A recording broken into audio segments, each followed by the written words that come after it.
My dear countrymen, Namaskar. As usual, you and I eagerly keep waiting for Mann Ki Baat. This time too, numerous letters, comments and phone calls have poured in, full of stories, suggestions and inspiration. Everybody wants to do something or the other, also wanting to say it out. One can feel that sentiment. All this touches upon myriad facets, which I wish to sum up, but cannot do so on account of constraints of time duration. It seems I am being put to test. Yet, once again, I want to offer you your own precious thoughts, woven together on the singular thread of Mann Ki Baat. It must be part of your recent memory that in the earlier episode, I had referred to a collection of short stories by Premchand ji. We had decided that on reading any book, some of its facets should be shared with all through the Narendra Modi app. I've seen that people in large numbers have shared a lot of information on a variety of books. It is heartwarming to see them discuss books published on subjects such as science, technology, innovation, history, culture, business, life sketches, and so on. Some have advised me to dwell upon many other books. Fine. I shall discuss with you on other books as well. But I must candidly admit here that I am not able to devote much time to reading books these days. But I've gained a lot, in the sense that based on your correspondence here, I got opportunities to know about the themes of many kinds of books. But the experience over the last 1 month makes me feel that we need to take it forward.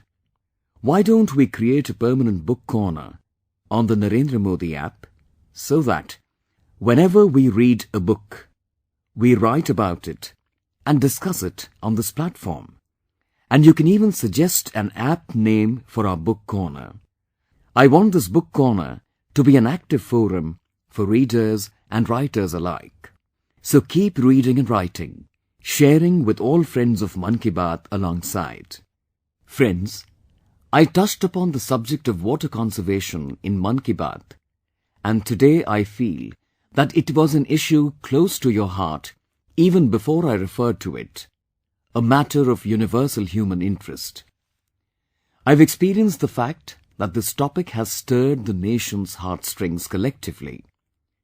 Many an informed, effective endeavor is afoot across the country. People have shared information on traditional methods. The media has embarked upon quite a few innovative campaigns. Be it the government or NGOs, something or the other is being carried out on a war footing.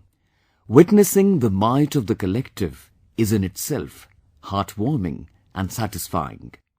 A case in point is village Ara Keram under the Ormanji block, not very far from Ranchi in Jharkhand.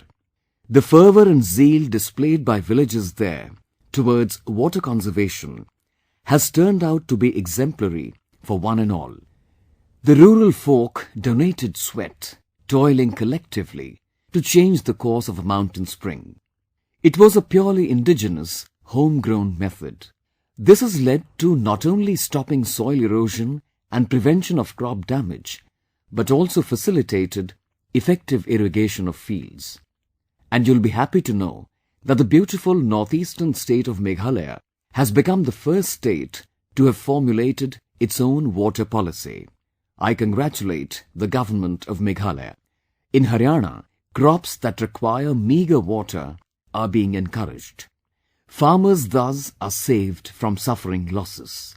I especially congratulate the Haryana government for establishing a connect with the farmers to wean them away from conventional modes of farming towards crops that do not require much water.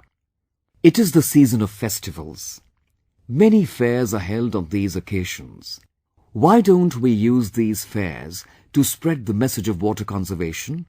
All sections of society turn up in fairs in large numbers. Here, we can effectively spread awareness on the need to save water through forums such as exhibitions and street plays, thus using the festive fervour to convey the message of water conservation with ease. Friends, certain turns in life make our hearts swell with joy and zest, especially our children's achievements. Their feats fill us up with energy. And that is why today, I feel like mentioning about a few children. They are Nidhi Baipotu, Monish Joshi, Devanshi Rawat, Tanush Jain, Harsh Devdharkar, Anant Tiwari, Preeti Nag, Atharva Deshmukh, Aronyatesh Ganguly, and Ritik Alamanda. What I tell you about them will fill your hearts with pride and verve as well. All of us know that just the word cancer is more than enough to scare the world. It conjures images of death waiting at the doorstep. But each of these 10 children not only fought against the dreaded disease cancer in their battle of life, but also brought glory and laurels to the country. In sports and games, we often get to see a player becoming a champion after winning a tournament or bagging a medal. This was a rare occasion when the participants were champions before they entered the contest. They were champions of life, the battle. Actually, this month, the World Children's Winners' Games were held in Moscow. It is a unique sports tournament meant for young cancer survivors. Only they who have emerged fighting cancer can take part. In this tournament, sports and games such as shooting, chess, swimming, running, football and table tennis are organized. All 10 champions of our country won medals in this tournament. Out of these, some players even won more than one medal. My dear countrymen, I firmly believe that you must have felt immensely proud on India's achievement beyond the skies, in outer space, Chandrayaan-2. People from across the country, such as Sanjeev Haripura from Jodhpur, Rajasthan, Mahendra Kumar Daga from Kolkata, P. Arvind Rao from Telangana, and many others have written to me on the Narendra Modi app and MyGov, urging me to speak on Chandrayaan-2 in Mann Ki Baat. In fact, in the realms of space, 2019 has been a very fruitful year for India. Our scientists launched the ASat in March. After that, amidst the hectic engagements during elections, an important development such as the ASat could not be a prominent part of the discourse. Whereas the fact is, through the ASat, we have acquired the capability of destroying a satellite 300 kilometers away in a mere 3 minutes. India became the 4th country in the world possessing this capacity. And now, on the 22nd of July, the nation watched with pride Chandrayaan-2 taking strides into space from Sriharikota. Visuals of Chandrayaan-2 lifting off filled our countrymen's hearts with glory, zest and joy. Chandrayaan-2 is a mission that is special on many counts. It will lead to a better understanding of the moon on our part. We'll be able to gather detailed information and knowledge. But if you ask me, what the 2 greatest lessons I've received from Chandrayaan-2, I shall say, they are faith and fearlessness. We should trust our talents and capacities. We should have faith in them. You will be glad to know that Chandrayaan-2 is Indian to the core. It is thoroughly Indian in heart and spirit. It is completely a Swadeshi, homegrown mission. This mission has proved beyond doubt, once again, that when it comes to attempting an endeavor in new age, cutting-edge areas with innovative zeal, our scientists are second to none. They are the best. They are world-class. The second important lesson is, never lose hope in the face of stumbling blocks or obstacles. The way our scientists rectified technical issues in record time, burning the midnight oil, is in itself an exemplary unparalleled task. The world watched the tapasya, the awesome perseverance of our scientists. We should also feel proud of the fact that despite hindrances, there is no change in the arrival time. Many are amazed at that. We have to face temporary setbacks in life, but always remember, the capacity to overcome them resides within us. I fervently hope that the Chandrayaan-2 mission will inspire our youth towards science and innovation. After all, science is the path to progress. We are now expectantly waiting for the month of September, when lander Vikram and rover Pragyan will land on lunar surface. Through Mann Ki Baat today, I wish to share with students, my young friends, information on a very interesting competition. I invite young boys and girls to a quiz competition. Your inquisitiveness regarding space, India's space mission, science and technology will be the salient features of this quiz competition. For example, how is a rocket launched? How is a satellite placed in orbit? What information do we gather from a satellite? What is ASAT? And many more of these. The details of this competition will be available on the MyGov website. I urge my young friends, students, to participate in this competition and make it interesting and memorable through their participation. I especially call upon schools, parents, enthusiastic teachers and mentors to strive hard to ensure victory for their respective schools. Encourage all students to join. And the most thrilling part is that students scoring the highest in their respective states will be invited to visit Sriharikota with expenses borne by the government. There in September, they will get an opportunity to witness the moment when Chandrayaan would be landing on the surface of the moon. For these winners, it will be a historic event of their life. But for that, you will have to participate in the quiz competition, score the highest, and be a winner. Friends, I'm sure you must have liked my suggestion. Isn't this an interesting opportunity? So, let us not forget to participate in the quiz. Let us encourage and inspire as many friends and fellow students to do the same. My dear countrymen, you must have observed one thing. Our chain of Mann Ki Baat has lent pace to the cleanliness campaign from time to time. Similarly, efforts towards ensuring cleanliness have always inspired Mann Ki Baat. A journey that began 5 years ago gathered momentum with mass participation and is now setting up newer benchmarks in cleanliness and sanitation. It is not that we have reached the ideal yet, but the way we have achieved success in ODF and clean public spaces, it displays the collective will and strength of the resolve of 130 crore countrymen. But we are not stopping at that. This movement has now advanced from cleanliness towards beautification. Just a few days ago, I was watching the story of Shriman Yogesh Saini and his team on the media. Yogesh Saini is an engineer who left his job in America and returned to serve Mother India. Recently, he has picked up the gauntlet to not just clean up Delhi, but to beautify it. With his team, he began with the garbage bins of Lodi Garden.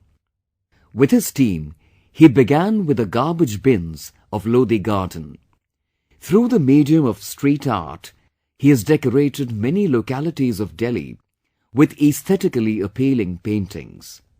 From overbridges to school walls to hutments, he gave a free hand to his talent, garnering huge public support on the way, on the lines of an effective campaign. Remember how, during the Kumbh, Prayagraj was decorated with street paintings? I came to know that Yogesh Saini and his team played a stellar role in it. Colors and lines may be mute, but when they merge to form a picture, the rainbow that emanates speaks louder than 1,000 words. We experience this in the beauty, the aesthetics of the Swachhata Abhiyan.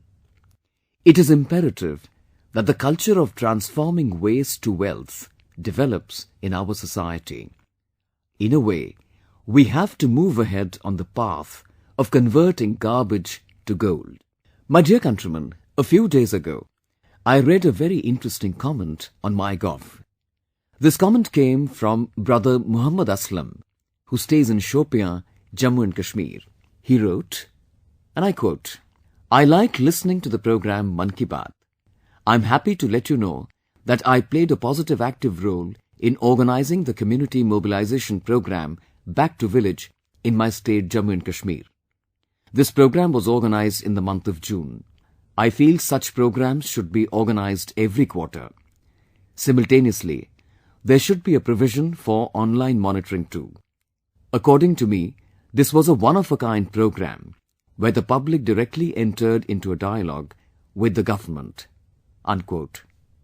Brother Muhammad Aslamji had sent me a message upon reading, which I felt curious to know more about the Back to Village program, and when I got to know it at length, I felt that the entire nation should get to know about this program. The people of Kashmir are eager to join the national mainstream. Their enthusiasm is reflected in the mechanism of this program. For the first time, senior officials reached the villages directly. Even those officials who had never visited a village were available to the villagers at their doorsteps, to judge for themselves, to gauge the obstacles in the path of progress, and to remove the hurdles. This week-long program, encompassing about 4,500 panchayats, witnessed the government officials briefing the villagers about the schemes and programs implemented by the government, and also inquired whether these facilities were available to them or not. How to impart more might to the panchayats, how to increase their income, and how the facilities rendered by panchayats can affect the day-to-day life were topics that were discussed, and people too interacted in a participatory fashion, telling about their problems. Literacy, sex ratio, health, hygiene, water conservation, electricity, water, girls' education, senior citizens' concerns, etc. were some of the topics that were discussed at length. Friends, this program was not a mere government formality, that officials roam around the village and return to base. Instead of this, the officials spend 2 days and a night at the panchayat, enabling them to spend time in the village and meet almost every denizen of the village, and to reach across to every establishment in the village. To make this program even more interesting, many other means were employed. Many sports competitions for kids were organized under the aegis of Khelo India. Sports kits, Manrega job cards and SC/ST certificates were distributed. There were financial literacy camps, and Agriculture and Horticulture Department set up stalls where knowledge about government schemes was disseminated. In this manner, this program became a festival celebrating development, a festival of people's participation, and a festival of people's awakening. The people of Kashmir open-heartedly became equal stakeholders in this festival. The most heartening aspect of Back to Village program is the fact that it was organized in such remote villages where even officials had to traverse difficult terrain and climb mountains while walking on foot over a period of a day or a day and a half. These officials also reached the panchayats on the border, which live under the shadow of cross-border firing. Not only this, the officials reached the sensitive villages in the districts of Shopian, Pulwama, Kulgam and Anantnag without any fear. Some officers were so overwhelmed by the reception they received that they decided to extend their stay up to 2 days in these villages. The organizing of Gram Sabhas in these villages wherein the people participated in large numbers and chalked out schemes for themselves, is something that is an extremely pleasant experience. A new resolve, a new fervour and grand results.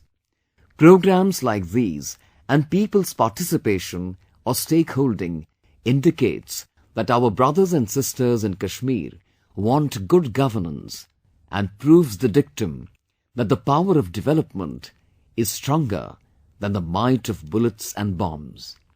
It is clear that those who wish to spread hatred en route to development, pose hurdles, will never succeed in their sinister plans.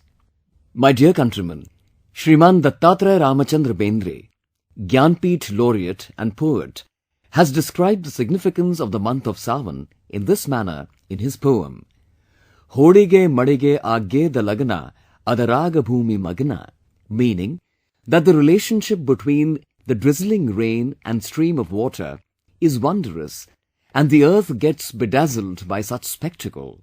In entire India, people of different cultures and languages celebrate the onset of the rainy season in their own fashion. Whenever we look around us in this season, it appears as if the earth has draped herself in a sheet of greenery. There is generation of renewed energy all around us. In this pious season, many devotees perform the Kavad Yatra and many proceed on the Amarnath pilgrimage. Many observe fasts and eagerly wait for festivals like Janmashtami and Nag Panchami. It is during this season that the festival of Raksha Bandhan, symbolizing the bond between a brother and sister, also falls. While we are talking of the month of Sawan, you will be glad to learn that the number of pilgrims in the Amarnath Yatra this year has been the greatest in the past 4 years. A total of 3 lakh pilgrims have had the darshan of the holy Amarnath shrine from the 1st of July till now. In 2015, the number of devotees who performed this pilgrimage over 60 days has been crossed over by the number of pilgrims in a mere 28 days this year. I would especially like to thank the hospitality of the people of Jammu and Kashmir while referring to the successful organization of the Amarnath Yatra. Those who return after performing this pilgrimage become imbued with the feelings of warmth and kinship displayed by the people of the state. These are portents of booming tourism in the future. I've been told that within a span of a month and a half of the commencement of Chardham Yatra in Uttarakhand this year, more than 8 lakh devotees have had the darshan of the Kedarnath shrine. This is a record number of pilgrims post the apocalyptic events of 2013. I appeal to all of you to visit those tourist spots within our country whose scenic beauty is to behold during the monsoon.